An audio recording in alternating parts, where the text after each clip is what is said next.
The door opens by itself, not the driver pulled a lever. The door swings open like it's been waiting for you.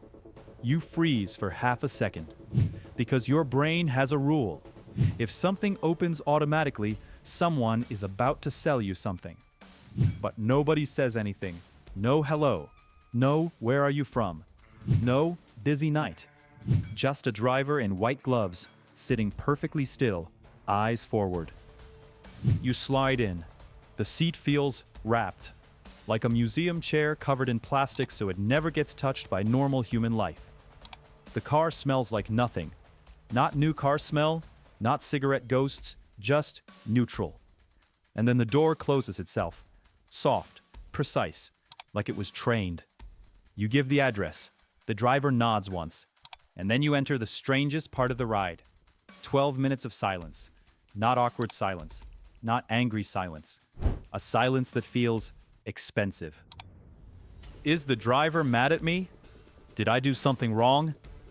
You almost cough just to prove you're still a person. But the driver doesn't leave you alone the way people leave you alone when they don't care. They leave you alone the way a professional surgeon leaves you alone.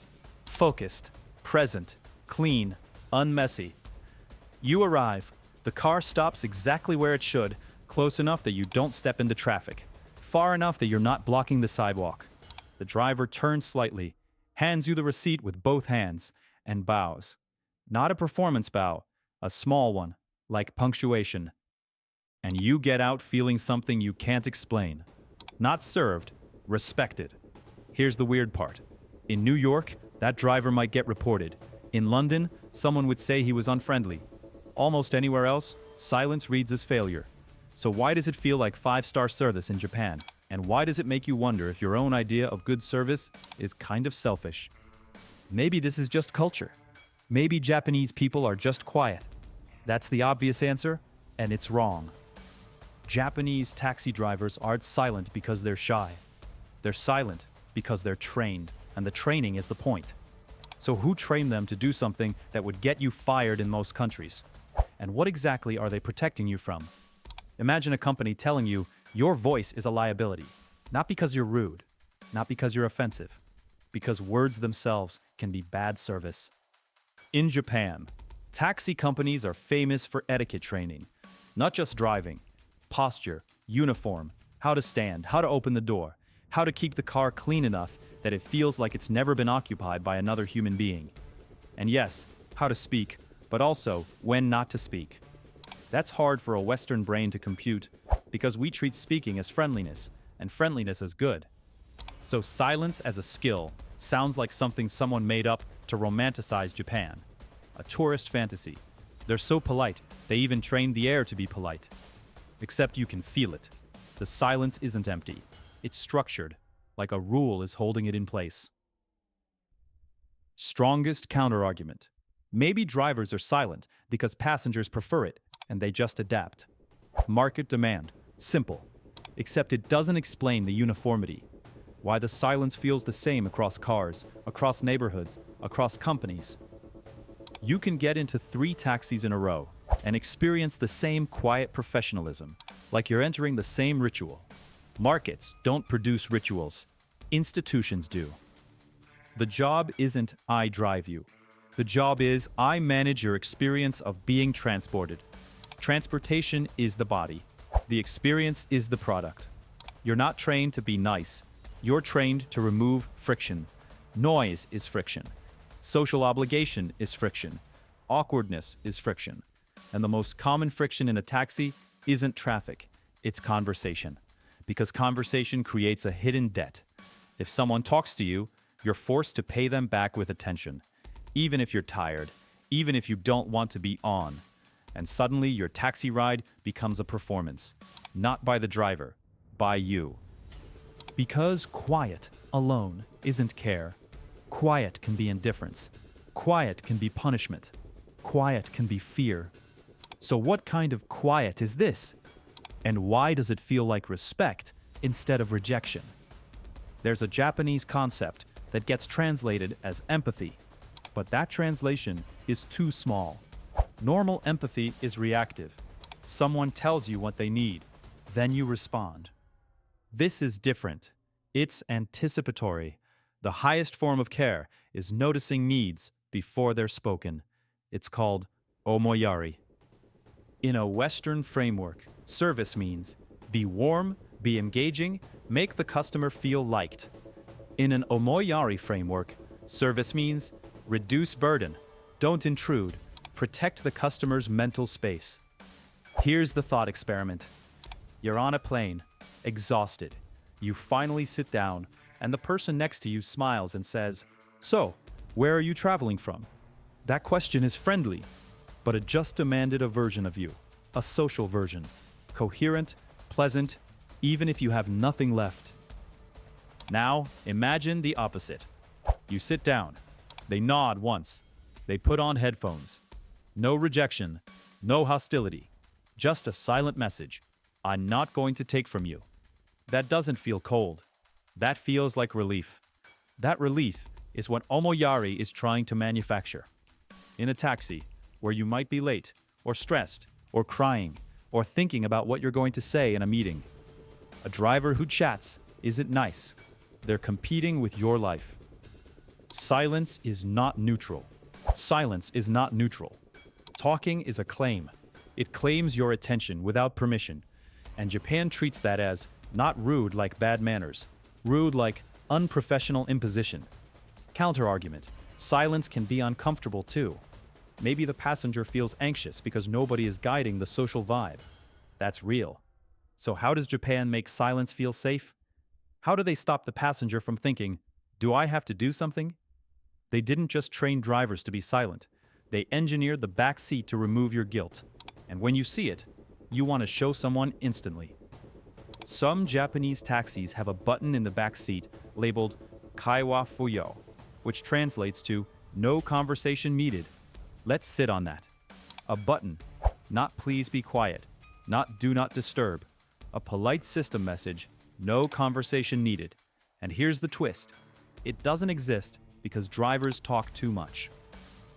It exists because even if the driver is silent, many passengers will still think, "I should say something. I should be friendly. I should make the ride pleasant." And silence becomes a test, a social test, that you fail by being quiet. So Japan created a button that tells you, you are not required to perform. You are allowed to just be. It's not protecting the driver from the passenger. It's protecting the passenger from themselves. Imagine getting into an Uber and seeing a button that says, "You don't owe me a conversation." Would that feel kind, or would it feel insane? Because it would expose something we pretend isn't there. That service work in the West includes emotional labor, not just from the worker, from the customer too. We are both performing friendliness. And Japan is basically saying, that's inefficient. Let's remove it. Let's make the ride about the ride. Nobody has to negotiate. No small talk about weather that neither person cares about. Just two adults agreeing to respect each other's space. But niceness is cheap. Silence training is expensive. Uniforms are expensive. Automatic doors are expensive. So why would Japan pay for this? What do you get back when you build a service culture around restraint instead of friendliness? Japanese taxis are shockingly expensive. A 10-minute ride can cost what would buy you a full meal somewhere else. In the West, premium often means personality. A server who jokes, a driver who chats like your buddy. That's the value add. Japan doesn't sell you personality. Japan sells you precision. No wrong turns, no sudden braking, no messy car, no loud music you didn't consent to, no conversational demand. And if that's the product, silence becomes part of the engineering. Words are unpredictable. Words can offend. Words can trap you. Silence is risk management. Silence is quality control. But people like conversation. People want warmth. Yes, sometimes. But when people truly want conversation, they can initiate it. The driver will respond. That's the key. Silence doesn't forbid connection. It makes connection opt-in. Warmth by consent. Compare that to a familiar scene. The driver turns. "So, what brings you here?" If you answer, you've committed to a conversation. If you don't, you feel rude. So you say, work. The driver asks, what kind? And now you're talking about your job to a stranger because your culture has a silent rule. Friendly service must be rewarded with friendliness back. That's not comfort. That's debt. And that brings us to the most uncomfortable part, because Japan's silent taxi isn't a cute cultural detail. It's an accusation. In the United States, silence can lower your rating, and ratings decide whether you can pay rent. In the US, rideshare culture turned customers into managers. Every ride ends with a performance review. But here's what nobody says out loud. You're not just rating driving, you're rating vibe. You're rating whether someone made you feel talked to. So drivers learn fast. Silence is dangerous. Silence can be interpreted as hostility, can cost you money, which means drivers are incentivized to speak even when speaking is exhausting, even when it's unwanted, even when it's fake. When speaking becomes required, the passenger becomes a prop, an audience for emotional labor. Here's the moment that makes you complicit. Your rating is shaping someone else's behavior. Your preference for friendliness is training a workforce to perform extroversion, even when they'd rather be silent and excellent. We say we value authenticity, but we incentivize acting. We say we care about worker dignity, but we rate them on emotional output, not professional precision. Japan's taxi silence makes that look kind of barbaric, because it asks, why are we buying friendliness? Let's separate two things, voluntary friendliness and forced friendliness.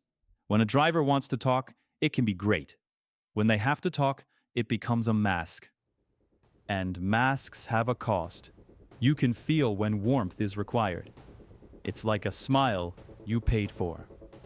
In Japan's model, the default is protect the passenger's space. In the US model, the default is protect the driver's rating. Those incentives reversed, the entire emotional atmosphere reverses too. But when Japan tries to export the silent model, it can fail. Not because it's worse, because it's misunderstood. A Japanese service company expands abroad. Same training, same uniforms, same quiet. Then complaints. Driver was cold. Driver didn't greet me. Same behavior, different interpretation.